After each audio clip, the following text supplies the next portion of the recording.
Bueno, pues las hermandades, todo el movimiento concejil y popular tiene justamente que ver con esto. Tiene que ver con esto, con esta posibilidad de que la gente hagamos las cosas nosotros mismos y no tengamos a un tercero, a un papá Estado o a un órgano supremo discutible y demás, proporcionando recursos y solventando la situación, que es lo que de alguna forma pasa.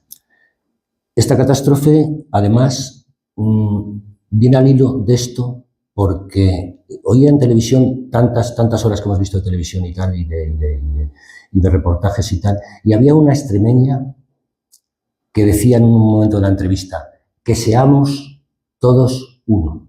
Pues esa frase, que seamos todos uno, es una frase repetidísima hasta la saciedad en las hermandades. Bien, yo soy un apasionado del Quijote. Todos los veranos lo procuro releer, especialmente la segunda parte, porque la primera parte del Quijote es como, aparte de las lecturas que lleves, pues me llevo el Quijote siempre al sitio de veraneo. Y la primera parte es como más divertida, como más de desternilleo, de risas. En cambio, la segunda es mucho más profunda.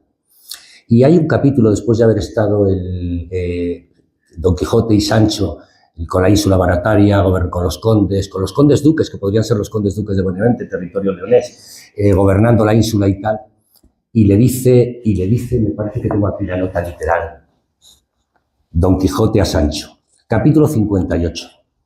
La libertad, Sancho, es uno de los más preciosos dones que a los hombres dieron los cielos. A ella no pueden igualarse, más o menos dice, ni los tesoros del mar, ni los tesoros que alberga la tierra.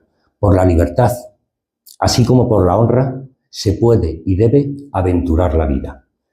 Pues esto hicieron los leoneses de entonces que nos precedieron, a través de los concejos. Lucharon por su libertad, aventuraron la vida y consiguieron imponerse a una implacable monarquía.